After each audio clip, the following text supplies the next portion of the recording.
Praise the Lord. கர்த்தருடைய பரிசுத்த நாமம் மகிமைப்படுவதாக. இன்றைய தியானம் எண்ணாகமம் 28ஆம் அதிகாரத்திலிருந்து 30ஆம் அதிகாரம் வரை. இந்த தியானத்தை நாம் துவங்கும்போது இந்த ஒரு 2 படங்களை நாம் பார்த்து நாம் அதிலிருந்து கற்றுக்கொள்ளப் போகிறோம். முதலாவதாக இந்த படத்தை நீங்கள் பார்க்கும்போது இது ஒரு வருட கேலண்டர். அதுக்கு அடுத்ததாக அடுத்த படத்தை நீங்கள் பார்க்கும்போது இது ஒரு வாரத்தினுடைய நாட்கள். அப்போ வீக்லி ஷெட்யூல், அதுக்கப்புறம் ஒரு வருடம் முழுவதும் இருக்கக்கூடிய அந்த நாட்கள் குறித்த இந்த கேலண்டர். பள்ளிகளில், கல்லூரிகளில் அல்லது தொழில் நிறுவனங்களில் இப்படிப்பட்ட இந்த கேலண்டர்ஸ் அல்லது ஒவ்வொரு வாரமும் நாம் என்ன பண்ண போகிறோம், இந்த காரியங்களை அவர்கள் திட்டமிட்டு செயல்படுத்தும் போது அவங்களுடைய பள்ளியிலேயோ கல்லூரியிலேயோ அல்லது தொழிலிலேயோ முக்கியமாக செய்ய வேண்டிய காரியங்களை என்ன பண்ணிடுறாங்க, செஞ்சு முடிச்சிடுறாங்க.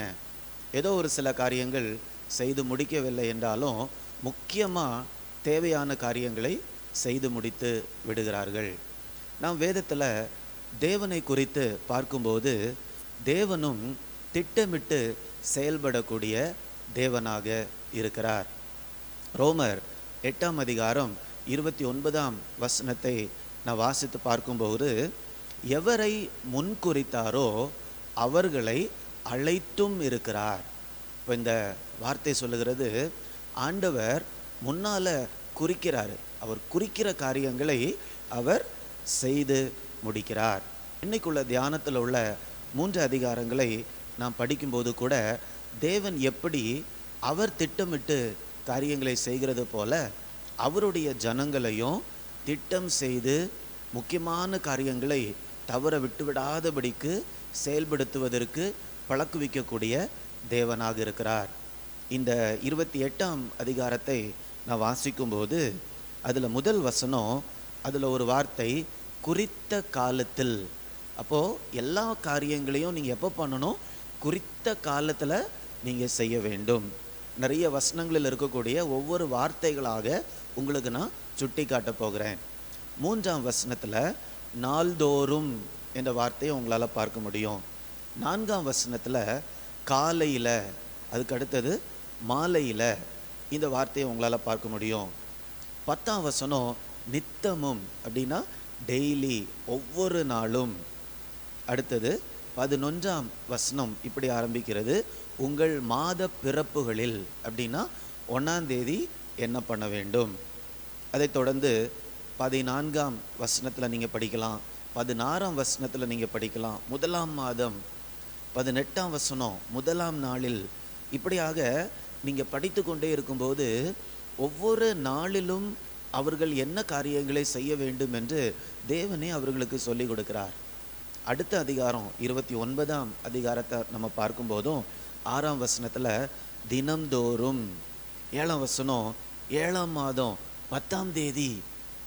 இப்போ நீங்கள் இந்த தியானத்தினுடைய ஆரம்பத்தில் அந்த ஒரு வருடம் கேலண்டர் நீங்கள் பார்த்தீங்க இல்லையா, இப்போ ஆண்டவர் என்ன பண்ணுறாருன்னா ஒவ்வொரு வருஷமும் அதில் இருக்கக்கூடிய ஒவ்வொரு மாதமும் ஒவ்வொரு வாரமும் நீங்கள் என்ன பண்ணணும் என்று சொல்லக்கூடிய அந்த ஷெட்யூலை அழகாக அவருடைய பிள்ளைகளுக்கு ஆண்டவர் போதிக்கிறதை நாம் பார்க்கிறோம்.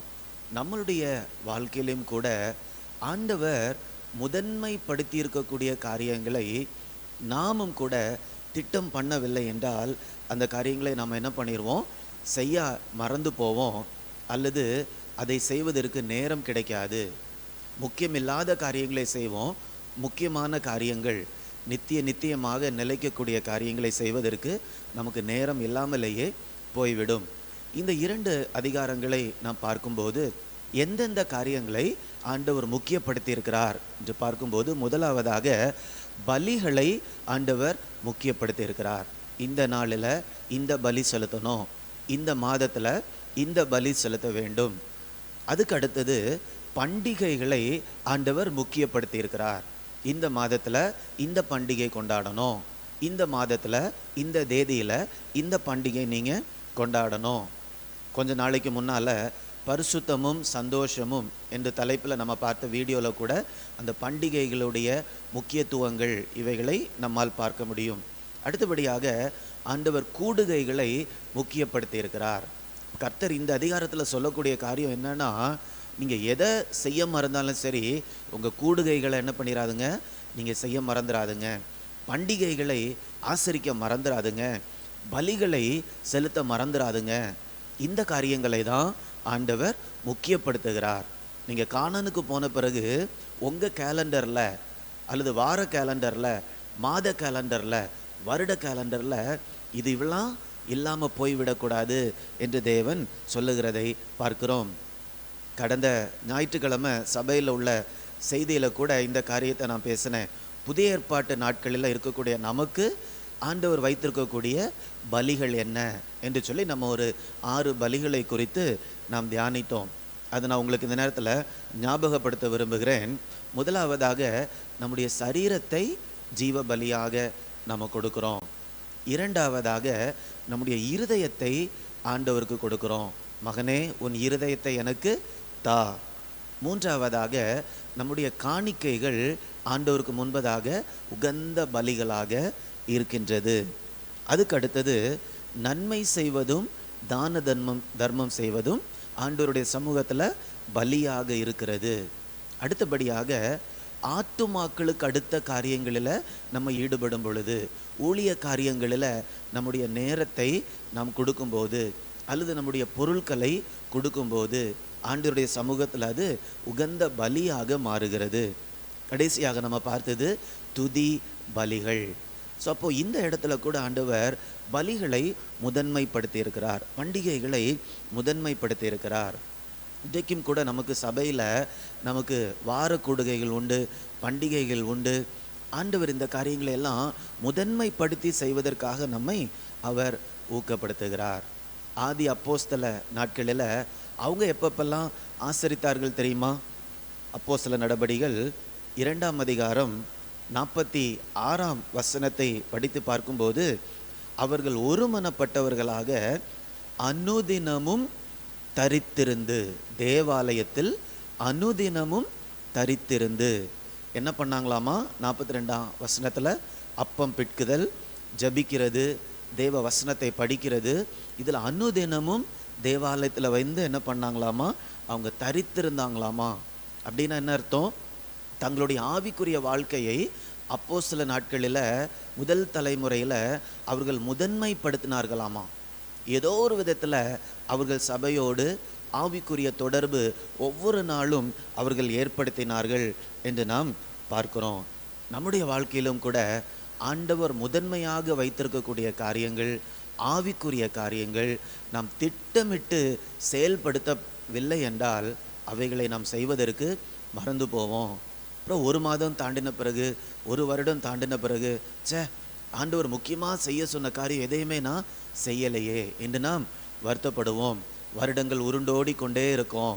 ஆண்டவர் நமக்கு இந்த உலகத்தில் வைத்திருக்கக்கூடிய நாட்கள் முடிவதற்கு முன்பதாக வாரம் வாரம், மாதம் மாதம், வருடம் வருடம் ஆண்டவர் எந்த காரியங்களை முதன்மைப்படுத்தி திட்டமிட்டு செயல்படுத்த கர்த்தர் சொல்லியிருக்கிறாரோ அந்த காரியங்களை நாம் திட்டமிட்டு செயல்படுத்தும் போது பரலோகத்தில் நித்தியத்தில் அவருக்கு முன்னால் போய் நிற்கும்போது ஒரு நாள் என்ன பண்ண மாட்டோம்?